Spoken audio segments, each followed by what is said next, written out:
अस्सलाम वालेकुम everyone, this is me Akbar. Hopes आप सब लोग ठीक होंगे और मेरी वीडियोस आपको पसंद आ रही होंगी। आज जी हम लोग EDU 510 की लास्ट वीडियो बनाने जा रहे हैं, यानी टॉपिक 232 से लास्ट तक हम सारा कंप्लीट आज कर देंगे। आपकी ये जो वीडियो थी ये बहुत इंपॉर्टेंट थी आपके पेपर के रिलेटेड, यानी इसमें बहुत ज़्यादा इंपॉर्टेंट चीज़ें हैं। मुझे उम्मीद है कि आपको पिछली सारी वीडियो पसंद आई होंगी। मेरा साथ आपका ये सफ़र बहुत अच्छा गुजरा होगा। तो चलिए जी स्टार्ट करते हैं अपनी वीडियो को। टॉपिक 232 है लर्निंग थ्योरीज। अब लर्निंग थ्योरीज के अंदर सबसे पहले हमारे पास आती है वो है फ्रॉइड की साइकोसेक्सुअल डेवलपमेंटल थ्योरी।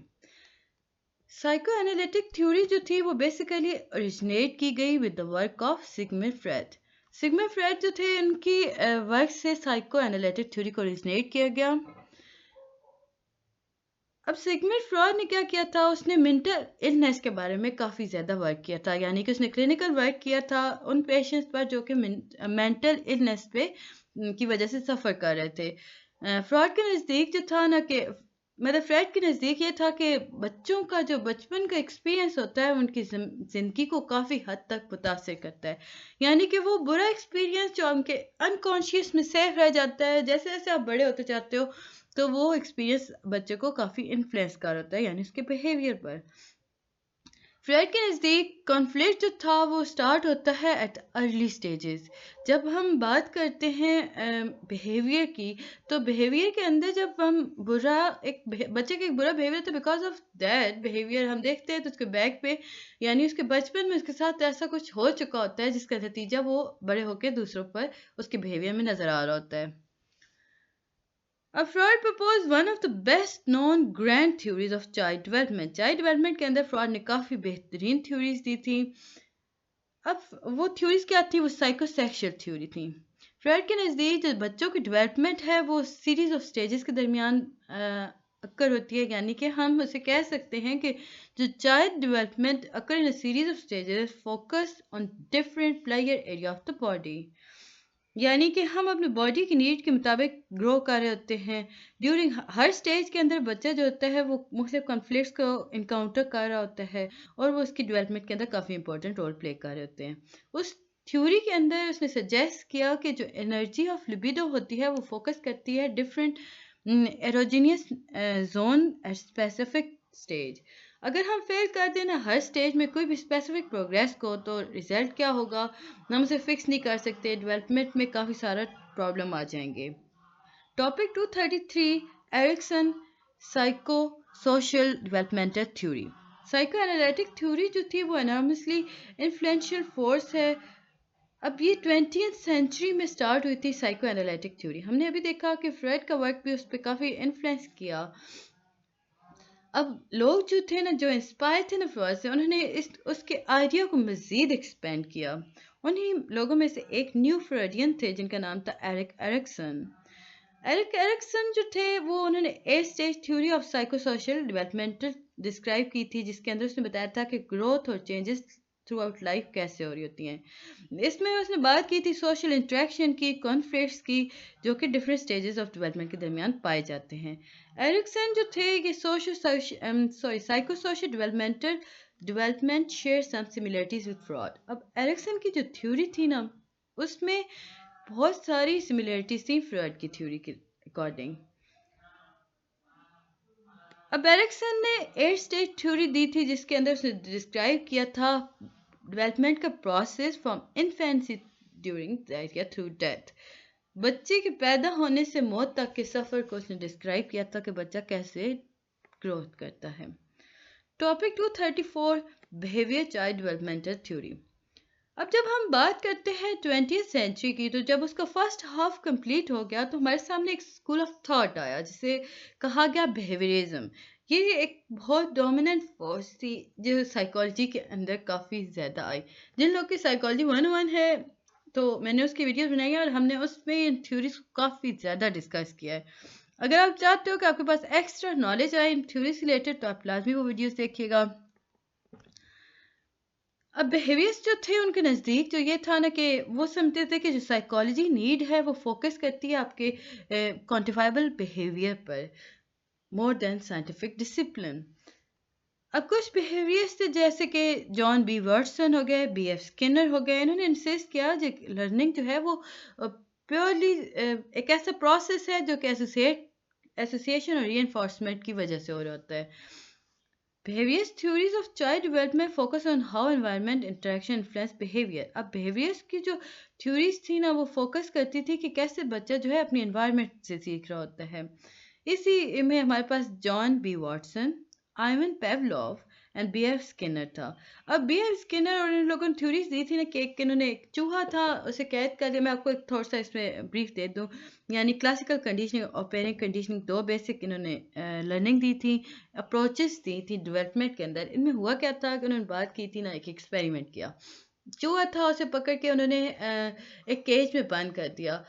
उस केज में उन्होंने बटन्स लगाए. अब उन बटन में था कि एक बटन अगर वो प्रेस करेगा तो खाना मिलेगा. चूहा 1 दिन, 10 दिन, 15 दिन जी मतलब यूँ था कि 1 वीक तक वो मुँह से बटन प्रेस करता रहा, उसे कुछ नहीं मिला. वो मरने के करीब होने लगा. तो एक दिन suddenly he press the right button.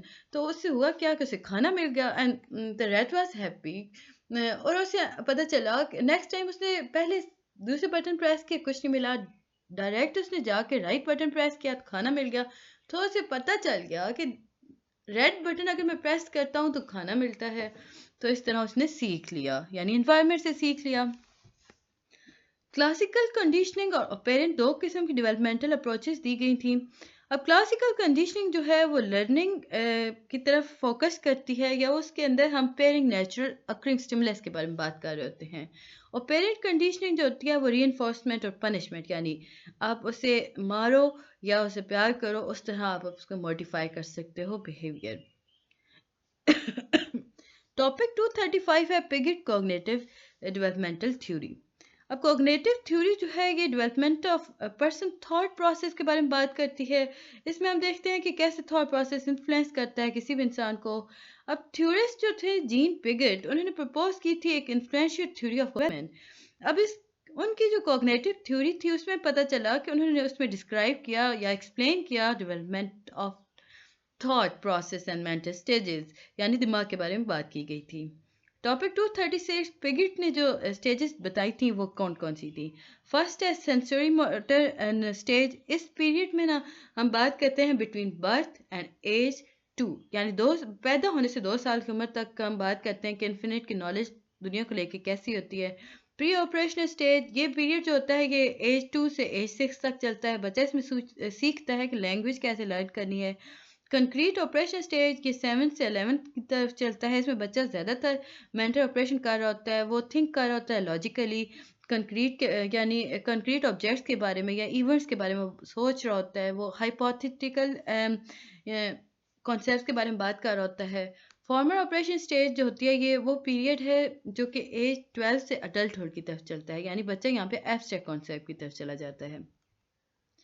Topic 237 Bowlby attachment theory. अब बाउल्ड बाय अटैचमेंट थ्योरी जो है बेसिकली ये एक ग्रेट डील थी रिसर्च के दरमियान, जिसके अंदर बच्चा जो था बच्चों की डेवलपमेंट के बारे में बात की गई थी. जॉन बाउबली जो थे वो बेसिकली उन्होंने प्रपोज किया था earliest theory of social development. Bowlby जो था उसने बिलीव था कि जो अर्ली रिलेशनशिप्स होते हैं ना वो बच्चे की ज़िंदगी पर काफ़ी ज़्यादा रोल प्ले करते हैं.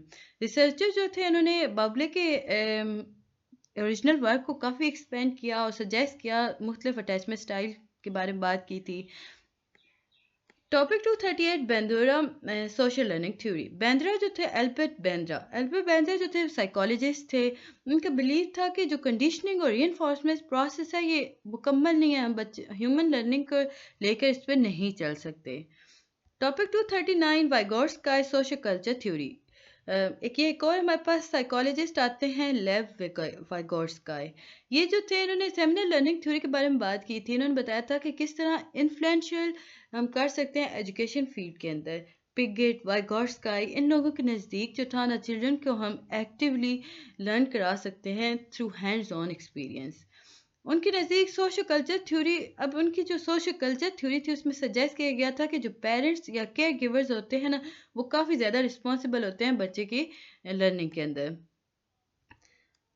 अब वाइगोर्स्काय के नज़दीक जो इनहेरिट था लर्निंग जो होती है वो इनहेरेंट होती है. अब चाइल्ड डेवलपमेंट थ्योरी के बारे में अगर बात करें तो इसमें हमें पता चलता है जोन ऑफ प्रॉक्सिमल डेवलपमेंट। वाइगॉट्स्की की थ्योरी के अंदर हमें जोन ऑफ प्रॉक्सिमल डेवलपमेंट मिलता है, यानी कि जिसके अंदर हम बात करते हैं बच्चे के पर्सनैलिटी के अंदर हम जो आ रहे होते हैं डिफरेंट गैप्स, उन्हें कैसे मुकम्मल किया जाए, उन पर नॉलेज कैसे वर्क करती है। Topic 240 Maria Montessori theory of early childhood. Maria Montessori जो थी वो इटली में 1870 के अंदर पैदा हुई। उन्होंने काफ़ी ज़्यादा वर्क किया था यूनिवर्सिटी ऑफ रोम यानी साइकेट्रिक क्लिनिक के अंदर काम किया था। वो डॉक्टर थी, उन्होंने ट्रीटमेंट किया था मुख्तलिफ बच्चों का, और उन्होंने अपने बिहाफ पे बहुत सारी बातें लिखी थी। 28 के एज पर वो डायरेक्टर बन गई थी मेंटली डिसेबल्ड चिल्ड्रंस स्कूल्स की। अब एजुकेटर जो है उन्हें कहते हैं doctor Montessori a miracle worker. 241 Montessori idea of conductive learning, multi age grouping based on period of development, यानी इसमें बताया गया था कि बच्चे जो 3 से 6 साल के अंदर स्पैन के अंदर बच्चे मौजूद होते हैं, उन्हें पढ़ाना थोड़ा मुख्तलिफ होता है। टीचर को चाहिए कि वो उनके लेवल पे आके उन्हें पढ़ाए, और इस गैप को उन्होंने कहा था कि नीडो गैप है। The 3-hour work period after every age, minimum of 1 hour, 1 या 1 3-hour work period per day। अब उन्होंने कहा था देखिए जी सारे दिन तो हम बच्चे को पढ़ा नहीं सकते, तो इस तरह होना चाहिए कि हर 3 घंटे बाद बच्चे को ज़रा रिलैक्स करना चाहिए, उन्हें फ्री टाइम दिया जाना चाहिए। टॉपिक 248, इसमें हम ह्यूमन टेंडेंसीज के बारे में बात करते हैं। मॉन्टेसरी मेथड को लेकर हम देखते हैं कि जो प्रैक्टिकल एप्लीकेशंस ली गई थी वो ह्यूमन टेंडेंसीज पर काफ़ी ज़्यादा वर्क कर रही थी। लोग एक्सप्लोर करते हैं, मूव करते हैं, शेयर करते हैं, तो वो मुख्तलिफ डिसीजंस ले रहे होते हैं। अब जो प्रोसेस हो रहा होता है ना लर्निंग का मॉन्टेसरी के अकॉर्डिंग, वो 3 स्टेजेस पे हो रहा होता है। फर्स्ट स्टेज जो होती है वो कॉन्सेप्ट्स के बारे में बात कर रही होती है, यानी कि लेक्चर है क्या, उसका मतलब क्या है। स्टेज 2 जो होती है इसमें हम प्रोसेस कर रहे होते हैं इन्फॉर्मेशन, यानी उन्हें समझा रहे होते हैं कॉन्सेप्ट्स को। स्टेज 3 के अंदर नोइंग, यानी बंदे को या बच्चे को पता चल रहा होता है कि ओके फाइन ये नॉलेज तो मेरे पास है, यानी कि वो समझ चुका है स्टेज पर आकर। Topic 243, what is childhood assessment. Childhood assessment जो है वो एक ऐसा प्रोसेस है जो कि गैदर करता है इन्फॉर्मेशन अबाउट चाइल्ड। हम देखते हैं इसे इन्फॉर्मेशन को, फिर इसे रिव्यू करते हैं, फिर इस इन्फॉर्मेशन को लेके प्लान करते हैं एजुकेशनल एक्टिविटीज़ को, और असेसमेंट इसका एक बहुत इंपॉर्टेंट हिस्सा होता है। असेसमेंट क्यों इंपॉर्टेंट है, आपके पास लास्ट टॉपिक है। इस टॉपिक को शुरू करने से पहले काइंडली मेरे चैनल को लाइक और सब्सक्राइब कीजिएगा, वीडियो पसंद आती है तो कमेंट भी करें। असेसमेंट जो होती है ये प्रोवाइड की जाती है एजुकेटर्स की तरफ से, पेरेंट्स की तरफ से और फैमिलीज़ की तरफ से। असेसमेंट बेसिकली आप जजमेंट कहते हो असेसमेंट को। इसमें हम ग्रोथ रिकॉर्ड देखते हैं, जिसमें हम डेवलपमेंटल एरियाज़ की बात कर रहे होते हैं, कोग्निटिव, फिजिकल, मोटर, लैंग्वेज और सोशल इमोशनल अप्रोचेस के बारे में बात हो रही होती है। इसमें हम देख रहे होते हैं कि बच्चे को आया नीड क्या है, या वो नीड फुलफिल हो रही है या नहीं, फुलफिल होने के बाद उसके बिहेवियर में क्या चेंजेस आ रही हैं, वो सारी बातें हो रही होती हैं। Topic 245, what a different child assessment method. अब मेथड जो अगर हम बात करते हैं तो वो असेसमेंट के लिए इनफॉर्मल भी होते हैं और फॉर्मल भी होते हैं। इनफॉर्मल के अंदर हम नेचुरल ऑब्जर्वेशन, कलेक्टिंग डेटा और चाइल्ड वेलफेयर पोर्टफोलियो के बारे में बात कर रहे होते हैं, और फॉर्मल के अंदर हम असेसमेंट टूल यूज़ करते हैं, लाइक क्वेश्चंस कर रहे होते हैं, टेस्ट ले रहे होते हैं। अब हम जब नॉन फॉर्मल की बात करते हैं तो इसमें हमारे पास आता है ऑब्जर्वेशन। ऑब्जर्वेशन जो है वो मिनिमल और नो इंस्ट्रक्शन चिल्ड्रन एक्टिविटीज़ के बारे में बात कर रही होती है। इसमें ऑब्जर्व कर रहे होते हैं कि कैसे बच्चे के अंदर फेसेस ऑफ डेवलपमेंट हो रही है, वो कैसे एक दूसरे के साथ मिल के काम कर रहा है, सोशल इमोशनल और फिजिकल डेवलपमेंट उसमें हो रही है या नहीं। पोर्टफोलियो जो है ये एक ऐसा एरिया है जिसके अंदर हम रिकॉर्ड करते हैं डेटा को, जो कि कलेक्ट कर रहा होता है आपका वर्क को, जब बच्चा कैसे काम कर रहा है। एजुकेटर रेटिंग जो है ये यूज़फुल होता है चिल्ड्रन कोग्निटिव और लैंग्वेज एबिलिटीज़ के बारे में। स्टैंडर्ड टेस्टिंग में हमारे पास आ जाता है कि वो टेस्ट होते हैं जो क्रिएट करते हैं, फिट करते हैं टेस्टिंग स्टैंडर्ड्स को। अब ये जो टेस्ट होते हैं इसमें हमें पता चलता है कि बच्चे को कितनी इन्फॉर्मेशन या उसकी परफॉर्मेंस कैसे गई।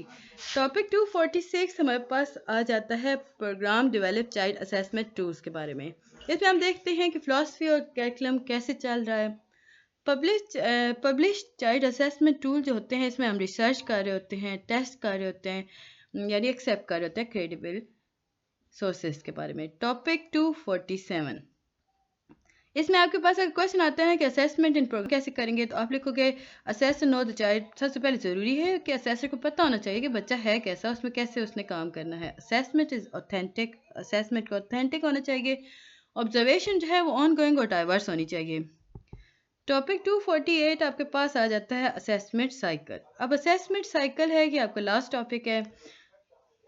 मुझे उम्मीद है कि आपको पसंद आया होगा। जिन लोगों ने मेरे चैनल को सब्सक्राइब नहीं किया तो काइंडली आज कर दें मेरे चैनल को सब्सक्राइब। देखिए मैंने आपके लिए कंप्लीट कर दी है सीरीज़ इंस्ट्रक्ट करते हैं हम असेसमेंट इस साइकिल के दरमियान सबसे पहले, फिर हम ऑब्जर्व करते हैं वेरियस सिचुएशंस को, फिर हम डॉक्यूमेंट करते हैं यानी रिफ्लेक्ट करते हैं, रिकॉर्ड करते हैं ऑब्जर्व करने के दौरान, और फिर उसे हम देखते हैं। फिर हम उस सारे रिकॉर्डिंग को हम एनालाइज करते हैं यानी एवेल्यूट कर रहे होते हैं, देन समराइज करते हैं और लास्ट में दोबारा से रिपीट कर देते हैं प्रोसेस यानी इंस्ट्रक्ट कर देते हैं। तो ये थी जी आज हमारी लास्ट वीडियो। मुझे उम्मीद है कि आपको सारी चीज़ें पसंद आई होंगी। मिलते हैं जी किसी और सब्जेक्ट्स के साथ।